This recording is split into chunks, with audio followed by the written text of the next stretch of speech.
So hello বন্ধুগণ, কেমন আছো তোমরা সবাই? তো আজকেও দুজনে সকাল সকাল রেডি হয়ে একেবারে ধরপড় করে সিঁড়ি থেকে নেমে কিচেনে এসে দেখি কাকিমা আজকে রান্না বান্না করতে ভীষণই ব্যস্ত, কারণ প্রায় 3 বছর পর বাড়িতে আজকে পিসিরা এসেছে। তো এরপর আমরা তিনজনে যেটার জন্য রেডি হয়েছিলাম, মানে কিছু কেনাকাটি করার ছিল, তাই ভর দুপুর বেলায় বেরিয়ে পড়লাম আর গিয়ে পৌঁছালাম আমার ভাইয়ের সবচেয়ে প্রিয় মিষ্টির দোকানে। আর ঢুকেই তো দেখি চারিদিকে শুধু মিষ্টি আর মিষ্টি। আর ঠিক যেমন এক্সাম হলে সবকটা কমন কোয়েশ্চেন পড়লে আমরা কনফিউজ হয়ে যাই, তেমনই আমরা এতগুলো মিষ্টির মধ্যে কনফিউজ হয়ে গেছিলাম কোনটা নেবো। আর শেষমেশ আমরা তিনজনে মিলে এই বাটারস্কচ মিষ্টিটা নিলাম, আর নিলাম বাড়ির সবার জন্য একটা করে আইসক্রিম। আর ওখান থেকে বেরিয়ে সামনেই আখের রসওয়ালাটাকে দেখতে পেলাম, তাই তিনজনে মিলে একটা করে আখের রস নিয়ে নিলাম। আর এই গরমে পুরো প্রাণটা জুড়িয়ে গেল। এরপর বাড়িতে ফিরে লেগে পড়লাম কাজে, মানে আজকে সমস্ত ধোয়াধুয়ির কাজটা রয়েছে আমার দায়িত্বে।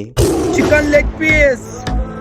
তো চিকেন ধোয়ার পর যে সমস্ত মশলাগুলো লাগবে সেগুলোকে পেস্ট করে নিলাম। আর এরপর শুরু হলো চিকেন ম্যারিনেশন করা। আর ম্যারিনেশনের পদ্ধতি দেখেই হয়তো তোমরা বুঝতে পারছো আজকে ডিনারে কি হবে। আর এই ম্যারিনেশনে কিন্তু আমি কাকিমাকে হেল্প করছিলাম।